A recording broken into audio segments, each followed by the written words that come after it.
पूर्णानन्दरसानुभूतिसहित स्मेरप्रसन्नाननम् पूर्णेन्दुप्रभमात्मबोधनिलयम् शान्तं निरीहं परम्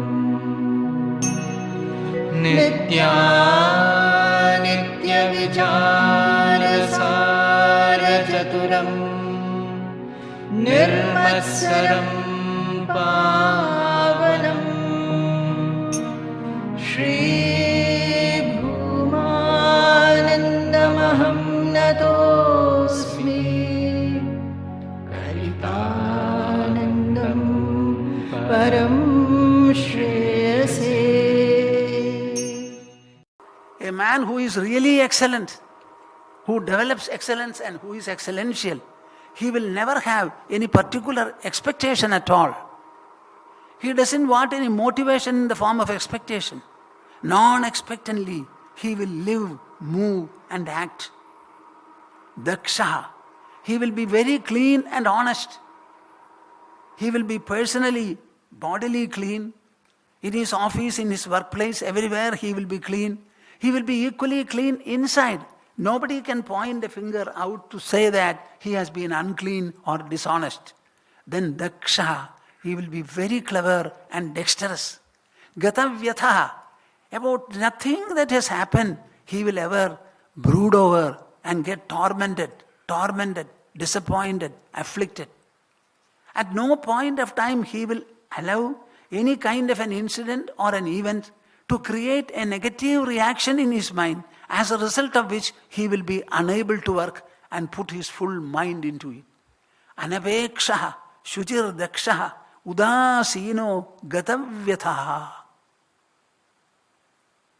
What is the other quality? He repeated, twice he has spoken about it. Sarva bhuta hite rataha. This man who is very excellent mentally and intellectually, he will be interested in the welfare of all beings in this world, he says. Sarva bhuta hite rataha. All of you are interested in your family and the 2 or 3 members you have.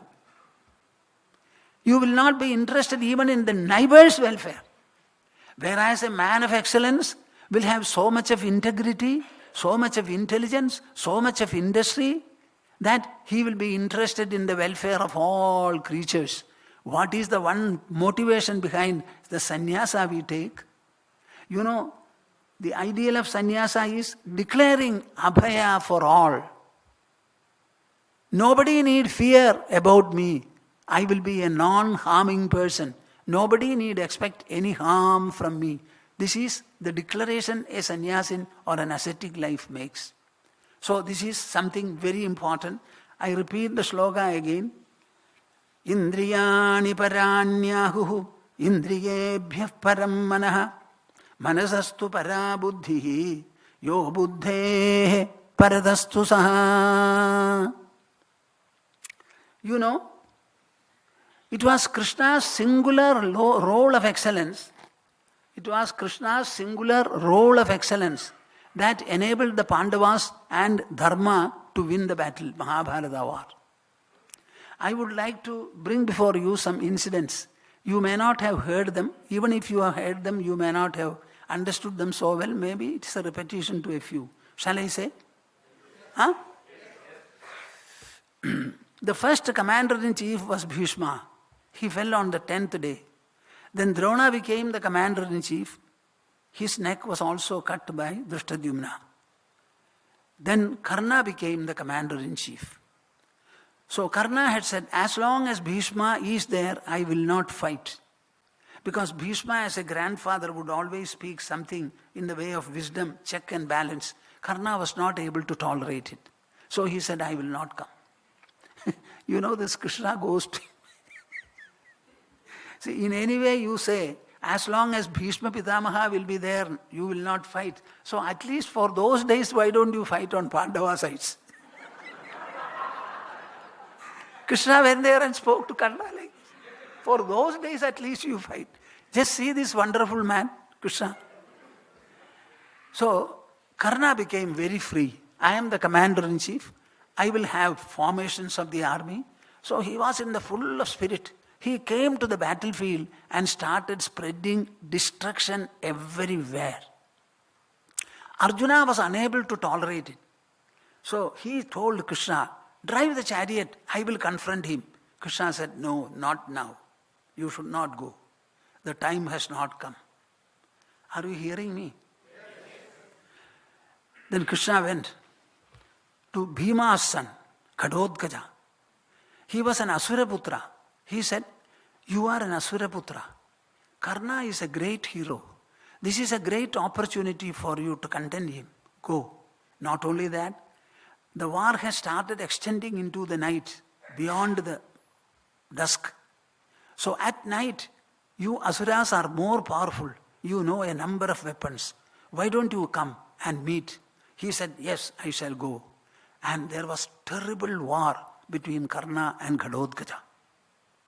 In the war, Karna was finding it very difficult to contain this boy. Ultimately, helplessly, in distress, he used that pole weapon. You understand? It is a shula given by Indra. He had a dart with him, very special one. And that he used. So it can be used against anybody, and it is you cannot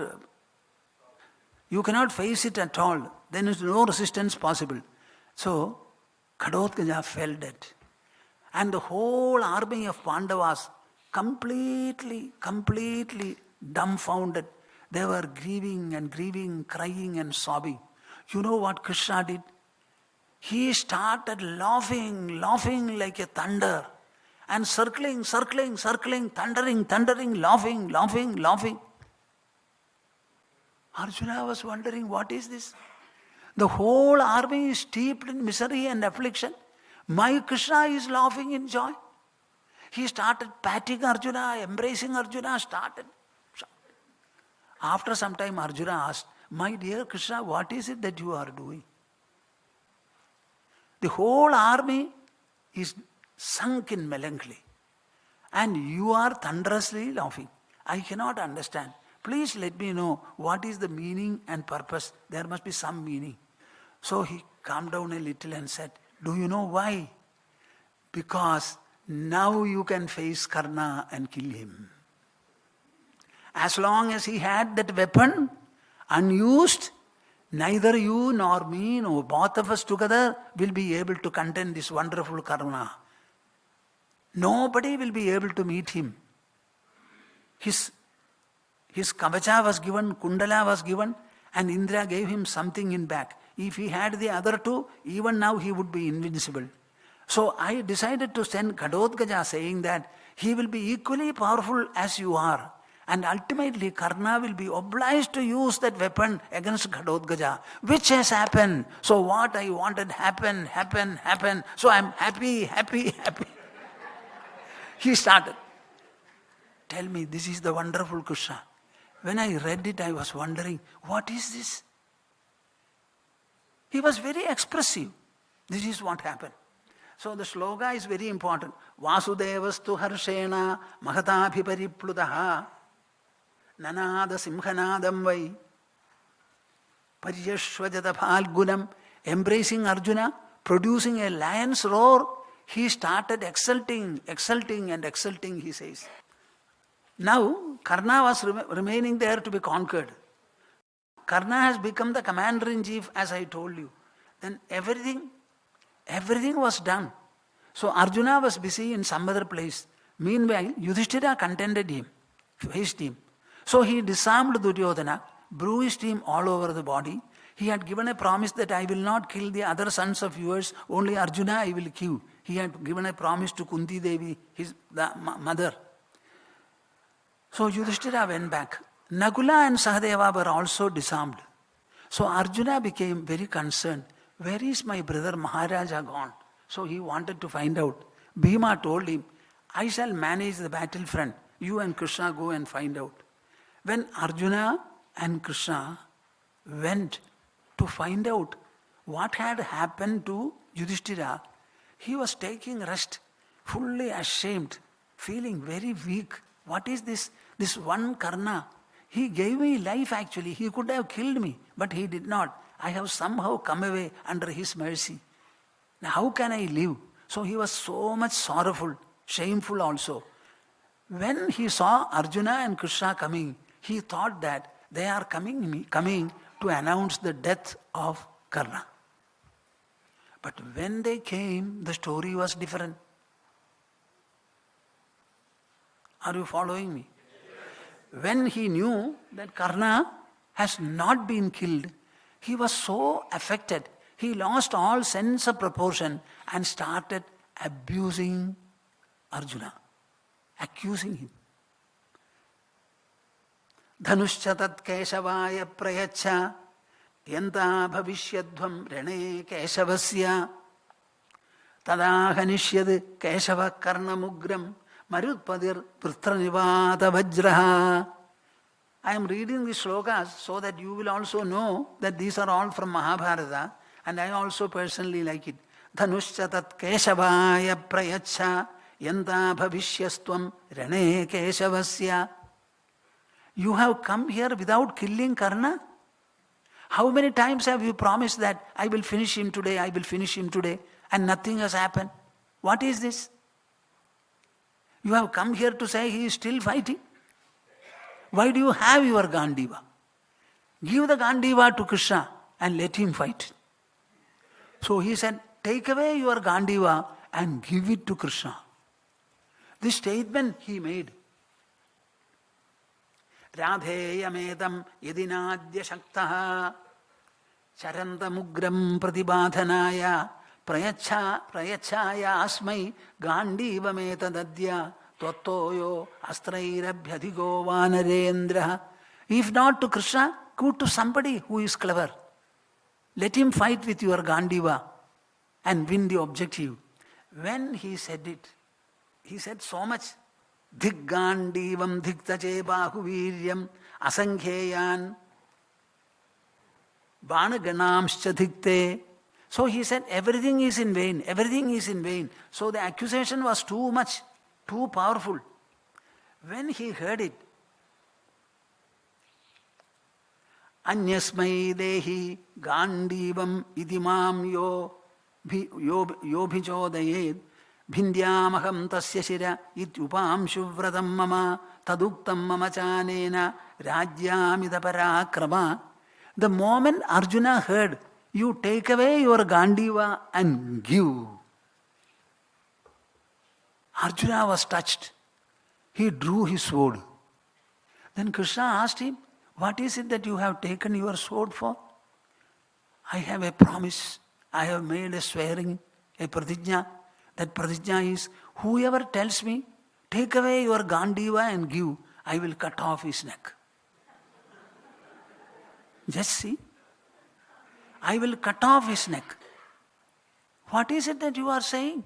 You are going to cut off the neck of your respected brother? After that, will you be able to live? I will not be able to live, I know. But what shall I do? My pratijna comes to my mind. So I have taken my sword. Krishna, what can I do now? Use your buddhi and tell me something by virtue of which I will be able to manage. Then Krishna says, you know, this Maharaja is extremely adorable for you. Very respectable. Now what you have to do is accuse him left and right. Scold him. The moment you scold somebody whom you respect maximum, that is worse than killing. Therefore you indulge in it. So he started scolding. Scolding means abusing very much, referring to Draupadi's marriage, this, that and all, so many things he said. Yudhishthira was so much hurt. After having said all this, Arjuna himself felt very much pain. He was unable to tolerate the impact of it. So he took the sword again. Arey, what are you going to do? I am going to cut off my neck for having wounded my brother. Arey, what is this? You are going to cut off your neck. Initially it was the brother, now it is yours. Please tell me something. This is called excellence. Understand? Then Krishna says, there is one way. You praise yourself. A good man will not praise himself. The moment you praise yourself, it is worse than death, worse than killing. So he indulged in Atma Prashamsa. And after that, what happened? Arjuna felt enfeebled, Yudhishthira felt enfeebled. Both of them started saying, and Yudhishthira said, what is this I have done? I have done all this. I told my brother in this manner, and he had to take up his sword to cut me off. Now I am not going to sit anything. Please cut me away, cut my head. I will not do this, I will not do that. So both of them were equally in distress. In such a manner, Krishna fell prostrate at the feet of Yudhishthira. And he explained, you know why all this has come? You told Arjuna to take Gandiva away. We have come only to find out what has happened to you. Because you were not in the battlefield and you did not tell any one of us before coming that I am going to take some rest, etc. That we wanted to find out what happened to our Maharaja. Because we are all present here only because of you. Yudhishthira felt very bad. Very bad. Then he pacified him, consoled him. To Arjuna, during the course of the conversation, he says, you accuse him. Accusing is not easy. After accusing, when everything is over, you fall at the feet of your brother and beg pardon and make him, pacify him. That also Krishna says. Now, after some time, the brothers themselves embraced each other, shed a lot of tears, and finally the episode was over with Yudhishthira acknowledging the role of excellence played by Krishna. It is only because of your timely buddhi, timely expediency that we have been able to steer through all these discomfitures, troubles and torments in our life. So we are very grateful to you, Krishna. These are instances which I thought I could share with you.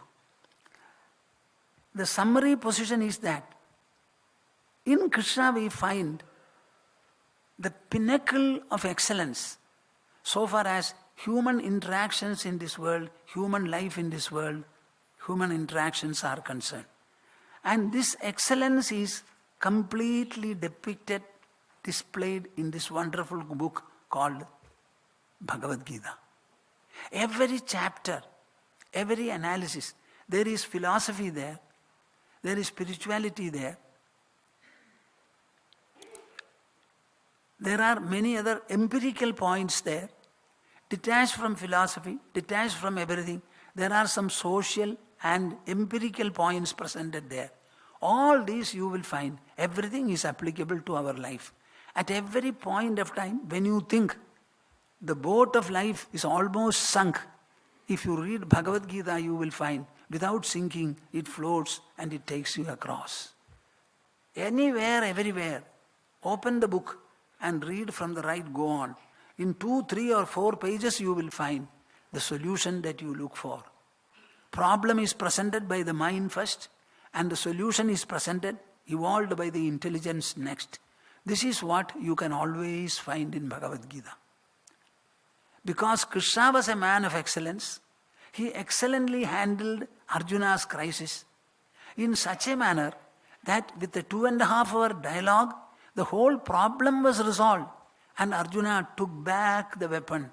And where the war stopped, after war cries were sounded, from there it began.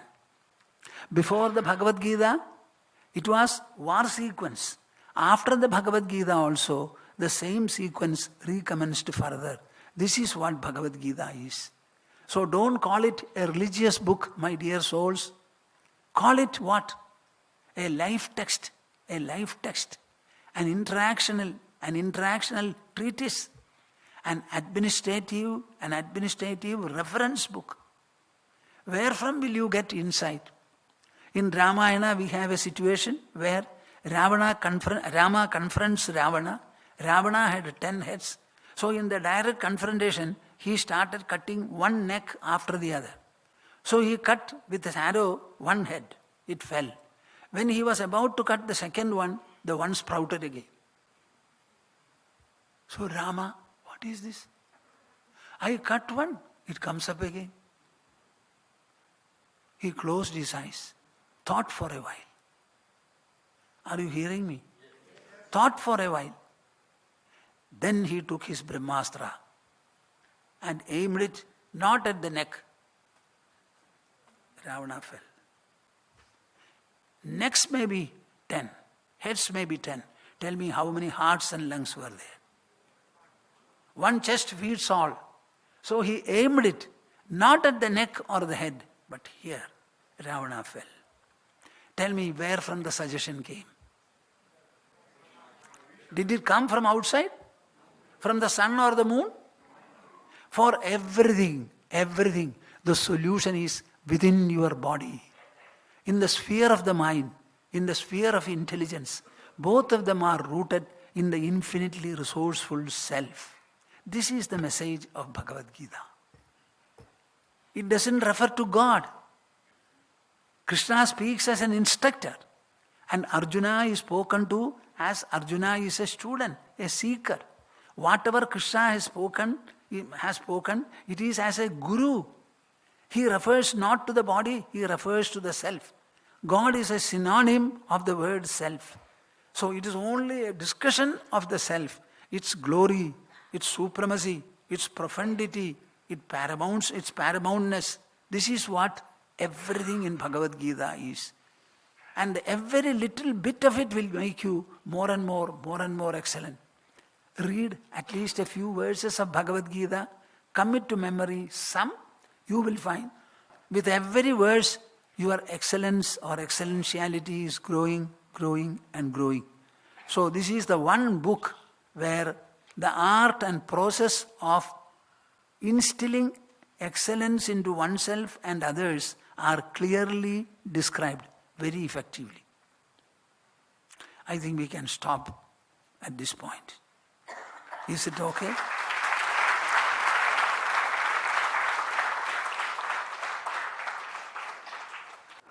I would now like to request Honorable Mr.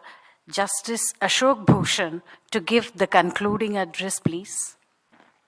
Most respected Bhoomananda Tirtha Swamiji, Brother Justice S. Ravindra Bhatt, Justice S.R. Singh, Mr. P.P. Mehrotra, distinguished guests, learned invitees of this function, ladies and gentlemen, a very good evening to all of you.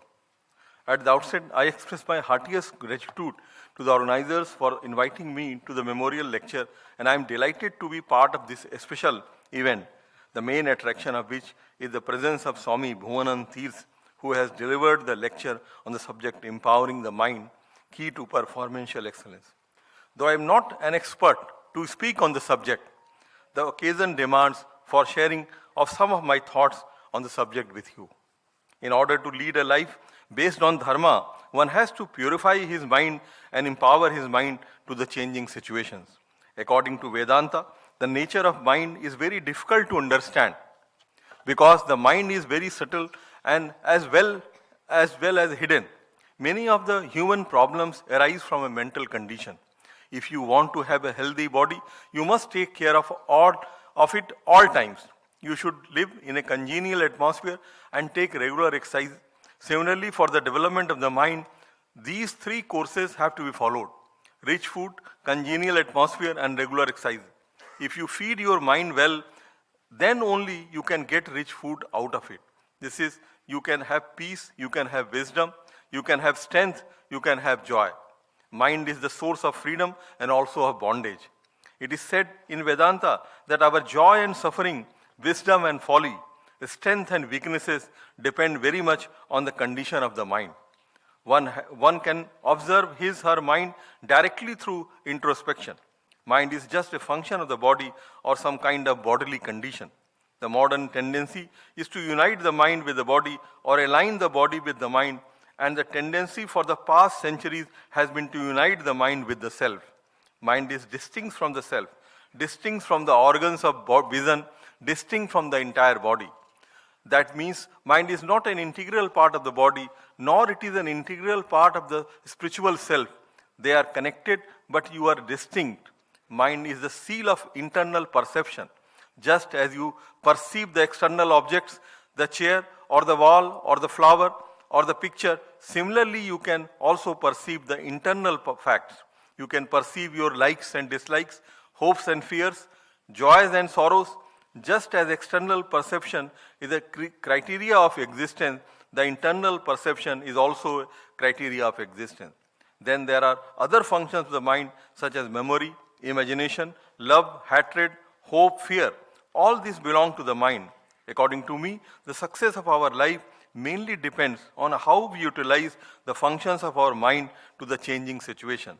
Our experience and our activities are constantly leaving impressions upon the mind. This mind is a very big storehouse for all these impressions. You cannot forget even what you did in your early life when you had developed some consciousness. It is because of these impressions as subtle forces that we reap the fruits of our actions. Vedanta stresses the cultivation, the development of the conscious mind.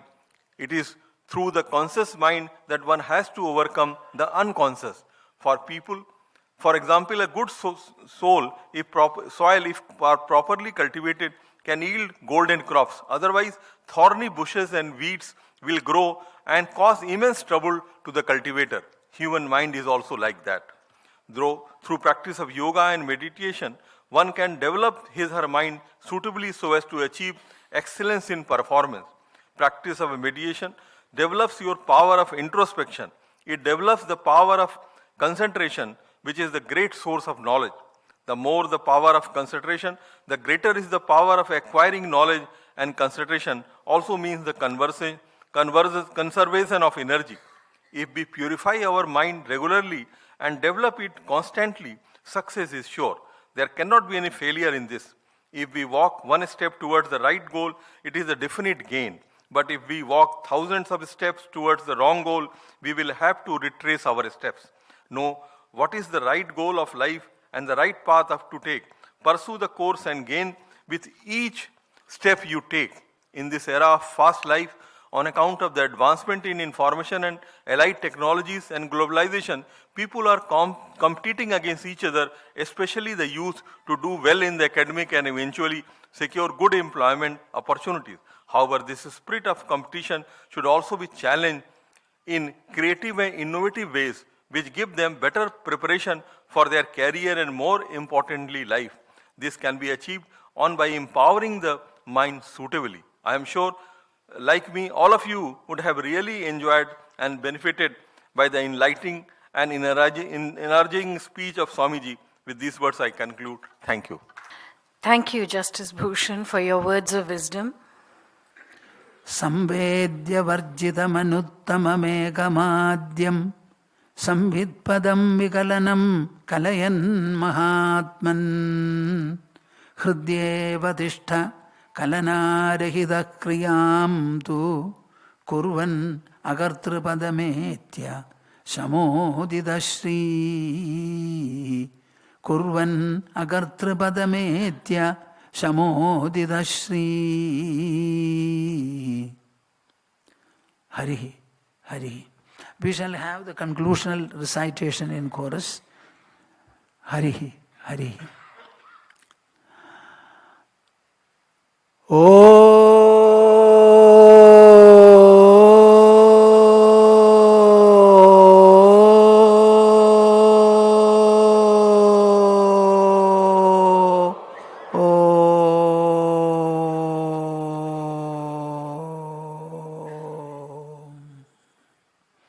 I embrace all of you and also bless you. May you all live an excellent life given to the spirit, purpose and message of Bhagavad Gita. Thereby enrich your family and the descendants to come. Empower the society also. Hari Om Tats Jaya Guru.